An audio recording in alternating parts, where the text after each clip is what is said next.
I don't remember much about living with both of my parents.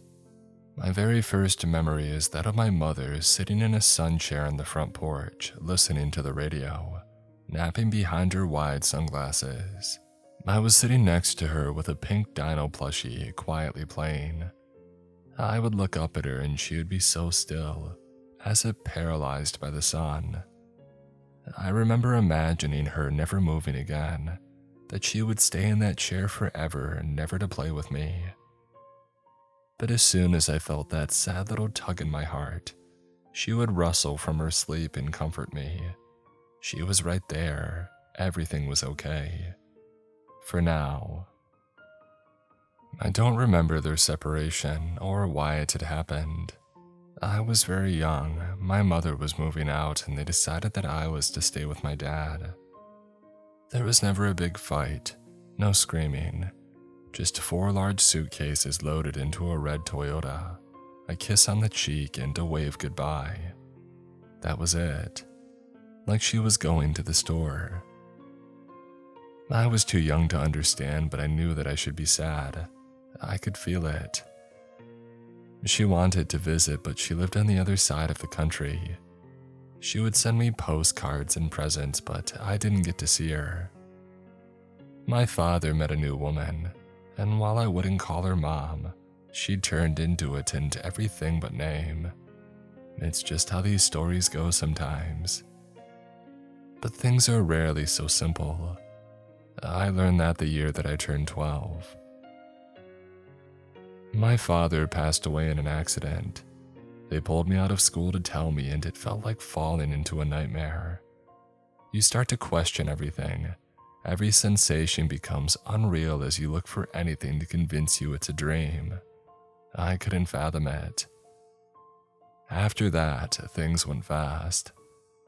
My stepmother fought to get custody of me, but we didn't have the papers. I wasn't technically adopted. We had talked about it, but we never went through with it.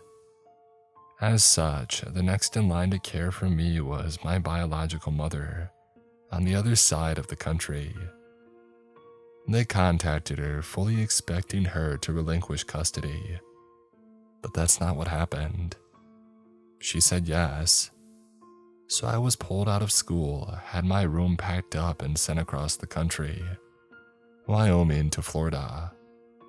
By the time I got there, I was still in a daze. It had all gone by so fast and I had a hard time adjusting.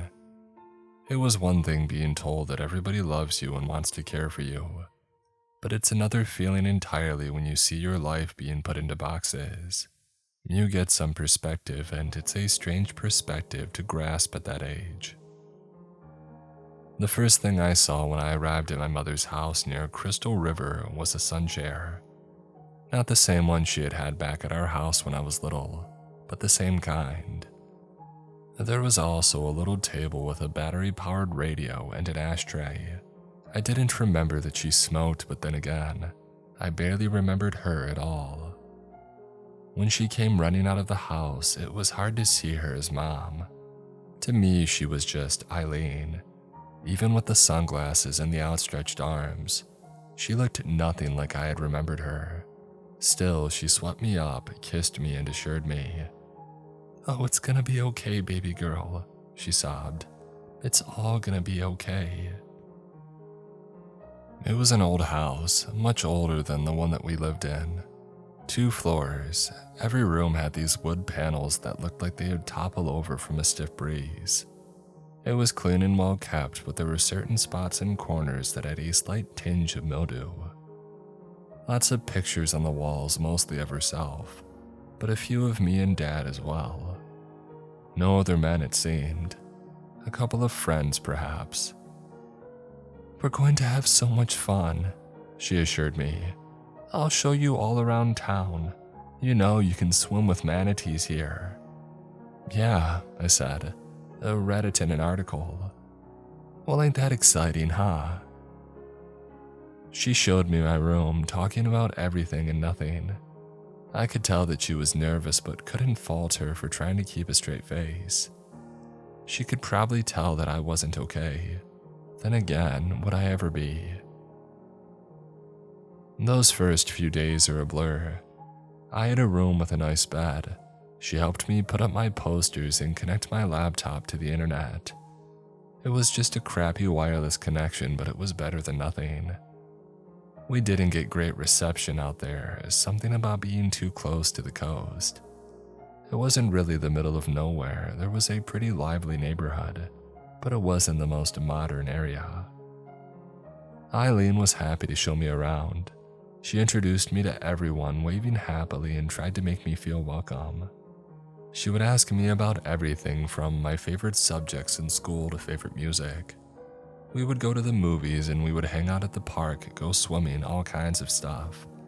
But it all just felt hollow in a way, like it wasn't real life. School was different too. I mean, it had to be. It was a new class with new people. It couldn't be the same. And being new is a coin flip. You're either everyone's favorite or a social pariah. I ended up somehow as both. I remember coming home one day after living with Eileen for about a month. I was tired.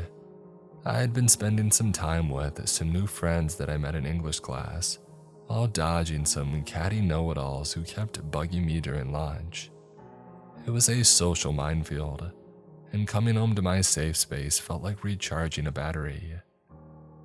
I put on some music and I danced around the room, but after only a couple of seconds, a picture on the wall came down.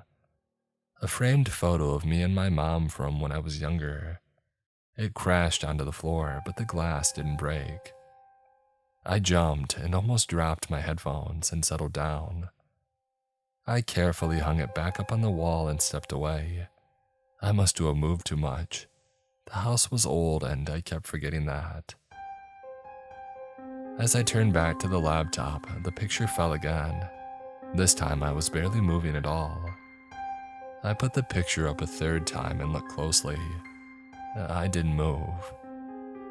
As I looked, I saw the nail in the wall being pushed out. And for a third time, the picture came crashing onto the floor.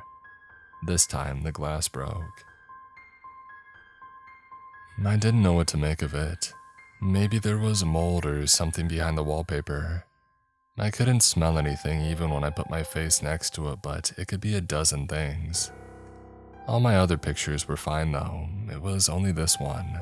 Strange. I had Eileen put up a screw instead, and that seemed to hold. But that incident made me keep my eyes open, and I started to notice other things around the house. For example, if you went into the basement, you could hear this strange pitter-patter behind the dryer. I figured it was rats, but it seemed a little too clean. Besides, Eileen had never mentioned there being rats, and she'd talked a lot. But I tried my best not to think about it. An old house makes noise. That's nothing new. I wasn't living in a ghost story. No one is. But then there was the pantry. The kitchen had an old sort of walk-in pantry for storing dry goods. It was more like a closet, if anything. Eileen used it to store things for her baking. She rarely used it, and I rarely left my room. But the few times that I went down to the kitchen, I would grab a handful of almonds or some raisins for a quick snack. And every now and then I would hear something. Sometimes it would sound like a closing door. Other times it would be a quick tap on the wall. This one time, a bag of flour flew off the shelf as I opened the door. Sometimes I would just stay and listen, and when I did, I could almost always hear something on the other side. Something moving, crinkling paper bags, a rasping like something heavy being dragged against hollow wood. I mentioned this to Eileen during one of our dinners. She had made pasta carbonara. "I think you got rats or something," I said. "Rats?" she chuckled. "There are no rats." "Well, there's something," I said, "in there." I nodded at the pantry. She frowned a little and went over to check, turning over a couple of bags and a sack of potatoes. "I don't see anything," she said. "You sure?" "You gotta listen," I said. "You don't see it, you hear it." Well, I'll have to take your word for it. We finished dinner in silence, but I could tell this bothered her. She kept looking over at the pantry every now and then, as if waiting for it to expose itself. She would keep doing this on and off for the next few days. I would see her standing in the kitchen, still as a statue, listening. She would shush me if I got too close. "I heard it," she would tell me. "I swear that I heard it." At least I wasn't the only one. But Eileen was taking it much harder than I was. For me, it was just a bit weird, and I figured as she had called the exterminator, but she was taking it into her own hands. She couldn't have something destroy her picture-perfect future with her estranged daughter after all. So her newfound obsession turned from a strange quirk to downright invasive. After about a week, she was fed up and had begun breaking wooden panels in the pantry to check the wall. She was convinced that there was some kind of burrow hidden behind it, but she didn't find anything. Eileen would rip out the entire pantry, leaving items on the kitchen table. I'd have nowhere to sit for dinner, so I started eating in my room. I'd hear her go crazy downstairs with power tools ripping into the wall. It'd make the entire house shake. Now pictures were falling off the walls, and I couldn't tell if it was from the house or from Eileen. And then one day as I got home from school, she met me in the hallway. She had these big safety goggles on, and her eyes were going wide. "I found it. Come on, I'll show you. I just gotta put this away." No, she insisted. "It'll just take a second." She took me by the arm. I pulled away, giving her a cold look. "I want to put this away," I repeated. She looked me up and down. Then she took a deep breath and nodded. "All right, just hurry." She had torn out the back wall of the pantry and taken down the shelves. Turns out the back wall was just a thin wooden layer, some insulation, and then a hollow space. It was about 2 feet wide and went through most of the walls. "I think they skimped out on insulation when they built this place," she said. "Something's hiding up there." "I told you, rats." "It's not rats." She snapped at me, slamming her fist into the wall. My heart skipped a beat as I stepped back. She was breathing heavily. She wasn't blinking. "I'm not telling you again," she continued. "There are no rats. There have never been rats. This is a good house." "Okay, fine," I mumbled. "It's not rats." She didn't say anything. She had just adjusted her safety goggles, picked up her cordless saw, and got back to it. I ended up staying in my room more often than not. Eileen kept working on the downstairs bathroom, tearing up the tiled floor to check underneath. Of course, she didn't find anything. Every day, she would suggest something new. Maybe there were raccoons, opossums, maybe snakes. Looking deep enough under the floor, she even found that they had been insulated with old newspapers and sacks of dried grass and blue sunflowers. Something regional, I guess. Eileen was furious. "For all the years I've lived here, I've never had these problems. I don't know why it's starting now. It doesn't make sense." "It's not a big deal," I assured her. "It's probably nothing." "But it's not nothing though, is it? It's something. We both heard it."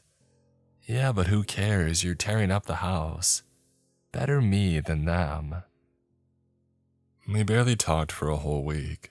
She would still help me around the house when she could, but as soon as the bare necessities were out of the way, she would go back to tearing up the floor. She tried using traps and poison, but wouldn't catch anything. One day I found her sitting on a pile of debris in the hallway. She was exhausted. She had dark circles under her eyes, and I felt a bit sorry for her, so I sat down on the staircase to keep her company. "You should give it a rest," I said. "Not like give up, just take a break." "I'm good," she panted. "Just give me a sec." "Don't you ever use that sun chair anymore?" I asked. "You used to love those." "The what?" "The sun chair," I said, "the one out front." She looked at me for a while, not understanding what I was saying. and then something clicked. "Right, that," she said. "I don't really use that." "Why not?" "What kind of life is that, just lounging around waiting for something to happen?" And with that, she got up on her feet. She turned to me, power tool in hand. She was making a point. Sometimes you gotta do something. The next time the picture of her and me fell from my wall, I didn't bother putting it back up. There was no point. It would keep falling over again and again anyway. I just had to accept that my life was full of worrying, chopping, and clanking. I still barely knew the woman that I lived with, and I was supposed to accept whatever nonsense she came up with. But one day when I came home, she wasn't chopping up the floor anymore. Instead, she was sitting on the stairs leading up to the front door, holding a bucket. And for the first time in weeks, Eileen looked satisfied. When I came up to her, she tapped the side of the bucket. "Check this out," she said. "I told you that it wasn't rats." Cane toads, about 24 of them in total. "One of them hopped out of the pantry," she continued. "I had to check around the basement, but they had made a sort of nest around an old pipe." "So that's it?" I asked. "You got 'em all?" "Yeah, sure did," she laughed. "And I plugged up their nest, so we're done." "We're done." She swept me up in a hug and kissed me on the side of the head. I felt so relieved. Maybe she could be normal again. Eileen talked about bringing in a carpenter to fix the problems that she had found while breaking open the walls. Meanwhile, she settled on hastily assembling a couple of plywood pieces. We would have to use the upstairs shower for a while to avoid water damage. She eventually returned to her usual cheery self. I would see her dancing around the kitchen to hits from the 90s. We made our own scones one weekend, and not long after that, she returned to work. She had taken some time off to get me set up, but now she was getting more confident. She worked as a county recorder, so she usually sat at a desk all day, or in long-winded meetings. It was nice not having to worry about her anymore. I could focus on just keeping my newfound social life alive. In that age, that's easier said than done. One day, I came home talking on the phone with a friend from school. We were discussing a group English assignment and how we were supposed to motivate a slacker to contribute. It was nice to talk to somebody who despised group projects as much as I did. I threw my backpack on my bed, turned around, and stopped. The picture on the wall was back up. Now I knew for a fact that I hadn't put it back up there. I also knew that cane toads weren't to blame, so it had to be Eileen. But a part of me kept thinking, what if it wasn't? I agonized over this for a while. If it wasn't Eileen, it must have been someone else. But did I want to bring that to her attention? I had seen the way that she got upset over a couple of cane toads. Who knew what she would do if she suspected an actual intruder? I decided it was better to keep quiet and to keep an ear to the ground. And despite Eileen's best efforts, things weren't as simple as a couple of toads poking around in the basement. Things were still moving in the pantry. I would still hear something push against the wood panels, and at times I would see pictures move on their own. But I kept my mouth shut. Eileen was like a different person. She was cheerful, motivated, and curious. We would talk about my day, take turns buying groceries, and make all kinds of plans together. I was allowed to come and go freely as long as she could keep tabs on me. Typical mom stuff. But I would still see the little things around the house. Once I even moved a picture myself, and when I came back, it was fixed, straightened, and Eileen had been gone all day. I would test this a little further each day. I would place things around the house and take pictures with my phone. Later, I would compare them to see if anything changed. Sometimes they did. For example, pictures were straightened. A couple of cans in the pantry were rearranged to have the labels pointing outward. A few candle holders on a dresser downstairs were fixed to be the same height. Little pointless things. I think the most noticeable thing was my stuffed animals. I only had a few from my old house and I kept them on a chair in the corner. They were rearranged to always face outward. I didn't do that. But it wasn't clear how this was happening or why, and I didn't want to bring it up with Eileen. Maybe she was doing it to mess with me, as a test. I decided to unpack my final box. I had been putting it off since it was mostly nostalgic stuff, but I figured it was time to bite the bullet. Pictures of Dad and my stepmom, little trinkets and doodads. And of course, my old pink dinosaur plushie. I had had it since I was a baby. Dad used to say that it was the first thing anyone gave me. As I walked around the room putting it all up, Eileen walked in. She helped me rearrange some things, made some small talk, and finally picked up the dino plushie. "Well, isn't this a handsome fellow?" she said. "What's his name?" It was such a strange question. It didn't have a name, she should have known that. Then again, it had been a while, but I decided to mess with her. "Don't you remember?" I said. "It's Kenny." "Oh, right, Kenny," she nodded. "Glad to see that he's still around." She was probably just trying to make me feel at home still, but it was weird. She was lying. It made me question what else she might be lying about. It didn't take Eileen that long to notice that I was up to something. She noticed me taking pictures and rearranging things. It was her house after all. She, if anyone, would notice if something was different. So one day, as we sat down for dinner, she put her hand on my phone. "I need you to tell me what you're doing," she said. "Don't think I haven't noticed." "I don't know," I lied. "I'm just getting used to the place." "There's more to it," she insisted. "I've seen what you do with the paintings and the photos." "I'm just fixing them." "No, you're not." She looked me dead in the eye and I could see that spark, just like when she was tearing out the pantry. That flame. There was no point in lying to her. "I'm not moving them, but something is." I told her what I had noticed. I showed her the before and after pictures, and as soon as she realized this wasn't a cane-toad problem anymore, she got up from the table, locked the doors, and fetched her toolbox. "We're not leaving this house until we've dealt with this." "Can't we just call someone?" I asked. "What's the big deal?" "No, we can't. We're dealing with this. I'm dealing with this." "Well, I'm gonna go ahead and call someone." She snatched the phone from my hands, stepped into the pantry, and dropped it into the space between the walls. Before I could protest, she had her hand up in a shush. "This is serious," she said, "and we need to deal with it." This time, she wasn't taking any half measures. She was tearing out walls, calling out to whatever intruder she had imagined. She would wake up at random times in the night, silently walking around the house watching. She'd keep my bedroom door locked to make sure that there were no distractions. Then she got a gun.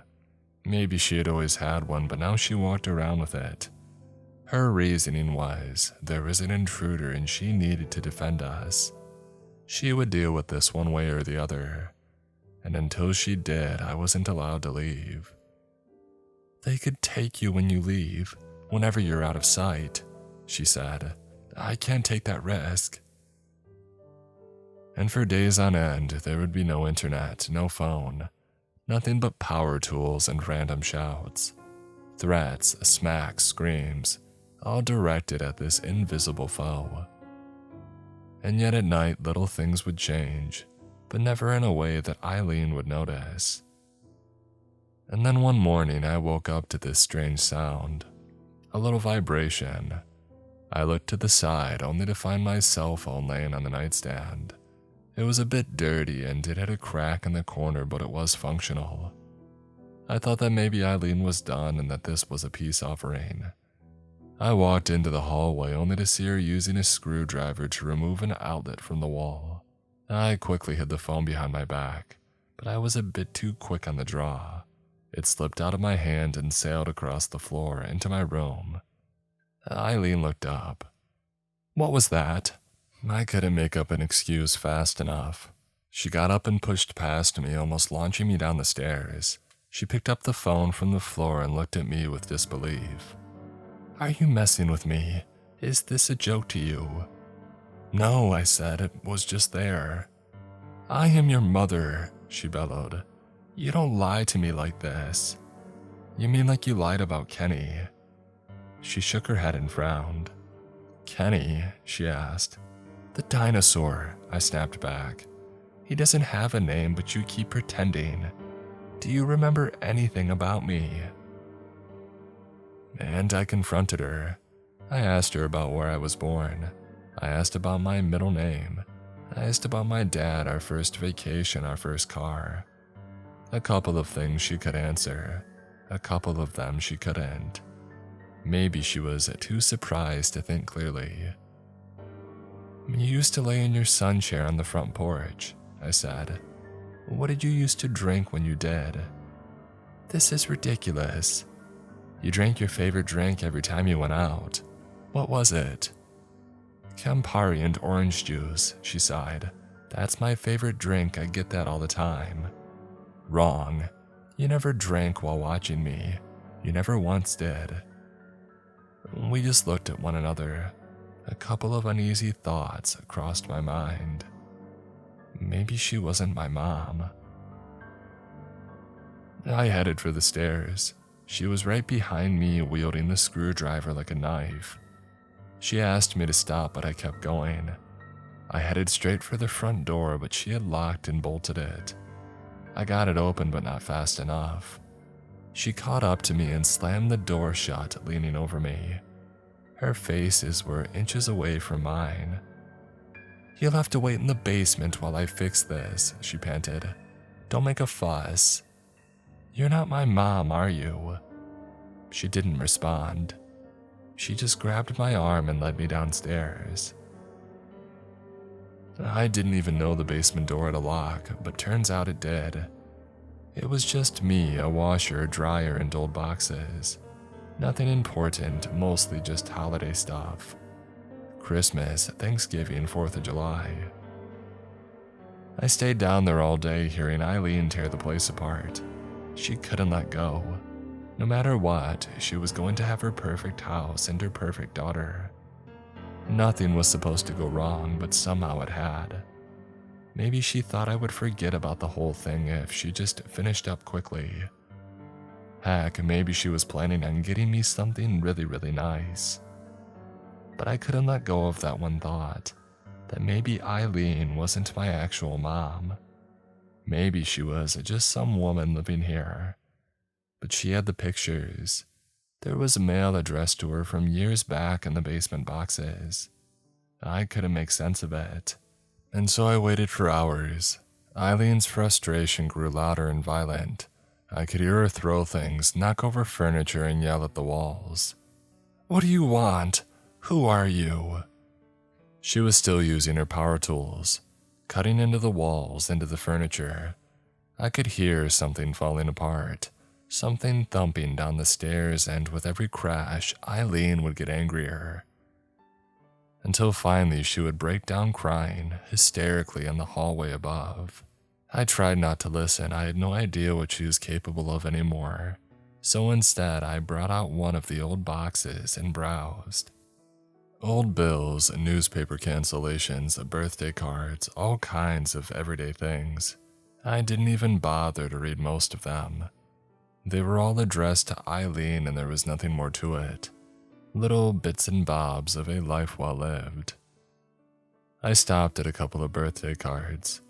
There were a couple from me that I had sent her, one on her 40th birthday, and it was there. There were invitations to weddings, Christmas cards, well wishes, even a couple of get well cards from when she had her appendix taken out. But underneath, I found something strange. A custom print. "And good luck on the move," one card said. We'll miss you. I turned it over, 3 friends looking into the camera, 2 looking sarcastically sad, and a third woman rolling her eyes, addressed a couple of years ago. But the woman in the middle, the one it was clearly addressed to, wasn't Eileen. It was a stranger holding a fruity drink into the same eyes as me. The Eileen that I knew was off to the side. A friend. The card was signed Bella and Laura. The woman on the right was Laura, not Eileen. I dropped the card on the floor and looked up. I was in a stranger's house, someone who had known my real mother and taken her place, and that person was freaking out upstairs, armed with power tools. I had no idea how much danger I was in, but I could feel it. My body tensed up. Every breath felt colder and sharper. My legs grew restless, getting ready to run. I had to do something. I put the box back on the shelf. She didn't need to know that I knew. I looked for a tool, something to pop the door open with, but there was nothing. She had made sure of that. I thought maybe I could break open something from the washer and use it as a lockpick or something. Anything. But the door popped open. Eileen didn't do that. No one did. It was just open. I walked up the stairs, carefully looking out. Eileen was moving around upstairs. It couldn't have been her. I opened the door, took a few steps outside, and headed for the front door. And then the floor creaked. I stopped and held my breath. And then footsteps. Eileen came running down the stairs. I threw myself on the front door, and this time I got it open in time. I was out, running across the front lawn, wet grass tangled between my toes. I headed for the closest neighbor, screaming at the top of my lungs. I saw a door open across the street, and then I heard a gunshot. I dropped to the ground, covering my head. The neighbors screamed and hurried back inside. Eileen, or Laura, had pulled out her gun and she had fired a warning shot. She grabbed me by the arm and pulled me back inside, still holding the gun. Perfectly cut grass stuck to my face as I was dragged past the forgotten sun chair. "I live here now," she yelled through gritted teeth. "She moved. I live here now. You don't get to pick your mom." She pulled me back inside and locked the door. She took me upstairs into my bedroom and locked that door too. We sat down across from each other on the floor, with her gun casually pointed my way. We stayed there for a couple of minutes just looking at each other. 2 strangers sharing a house. She looked different in the dark, and I could see it now. I wanted to make things perfect. It was supposed to be different this time. Eileen was supposed to be different. "What did you do to her?" She shook her head. "She moved. I just didn't file the papers." Of course, she worked at the county records. Eileen's official address was still registered here.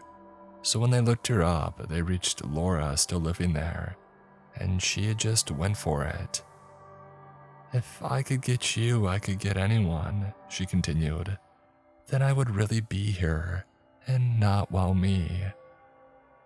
She picked up the pink dinosaur plushie and casually tossed it aside. She was done pretending, and with that, she raised the handgun. "I have to try again," she murmured. "I'm sorry." "Don't do this." "What choice do I have? Would you like to be me?" I didn't answer. She shook her head again. "Didn't think so." My tongue felt dry.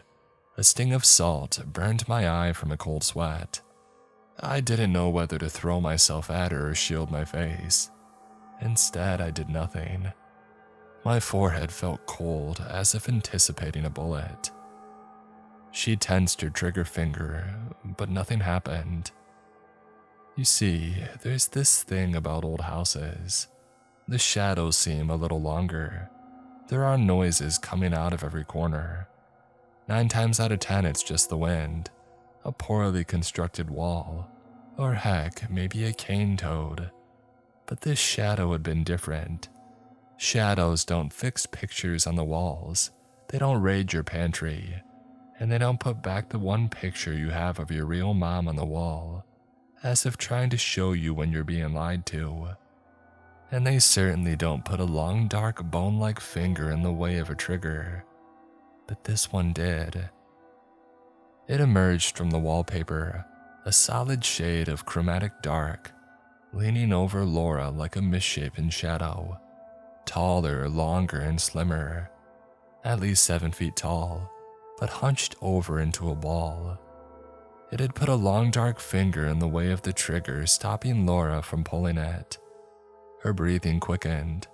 She tried to push, but nothing happened. She struggled and strained, trying with 2 hands, but nothing. Instead, a second hand grasped the back of her head and smashed her straight forward into the floor. I had never seen anything so violent. One forceful smack and she had lost all her front teeth, broken her nose, and cracked a part of her forehead. It left a blood-tufted dent on the wooden floor. The thing stopped for a moment, giving Laura a chance to breathe. As she did, it turned to the pink dinosaur plushie and put it back on the drawer, facing outward. Even now, it couldn't stop itself from making things right. Maybe that was the point all along. To set things right. Labels out, pictures straight. No lies. In one swift motion, it stood up, dragging Laura along like a hapless, ventriloquist puppet. It slammed the bedroom door open with its shoulder, knocking it off its hinges, clattering to the floor. Laura kicked and screamed, kicking and slapping candle holders, chairs, and photos as she went. I looked down the hallway only to see them disappear into the bathroom. Laura couldn't form a sentence anymore, but kept making this pleading moan. Even from a distance, you could hear her spitting up teeth. But the bathroom door closed. There were screams, a mirror being broken, thumping over and over, as a body was beaten into a pulp. Bone against ceramic tiles, flesh crushed into paste. I didn't even notice the sirens outside. The neighbors had called the police. I didn't notice them breaking down the front door or coming up the stairs. But when they did, they bore witness to the same thing that I did. Laura and something else locked in the bathroom. There was a final shriek cut short as Laura was thrown out of the second-story bathroom window. I was wrapped in a blanket and taken out on the lawn. An officer held a hand up asking me not to look. My shaking hands looked weird in the blue and red light. The neighbors were peeking out of their front door again, and nobody could explain what had happened in that bathroom. And in the days that followed, no one could explain why all the chairs, photos, and candle holders had been put back in their rightful place overnight. After that, things went by fast. Laura had willingly committed a clerical error to service her elaborate identity theft, and things were corrected. My biological mother flew down from Nashville, where she had moved about 1.5 years prior. A couple of her boxes had gotten lost in the move and she had been fighting to get her paperwork in order. Apparently, it was as if somebody had been actively fighting her efforts. Imagine that. Moving in with her is another story in itself, a rather mundane one, but she still lounged in her sun chair listening to the radio. She had her favorite drink on the weekends, and she knew that my pink dinosaur plushie didn't need a name to be my favorite thing. It wasn't much, but it was real. Today, I'm 27 years old. A couple of years ago, I moved back to that little community outside of Crystal River. I bought that same house for myself and painstakingly fixed it up over 2 drawn-out summers. It was cheap, but a lot of work. Some people would question why I would ever want to go back there, but I can't see myself living anywhere else. Yes, it was traumatic, but that wasn't the house's fault. That was Laura. No, this is a house of little creaks and nudges, of long shadows, of cane toads in the yard and pictures that I don't bother to straighten. And I would rather live in a crooked home than a perfect hell.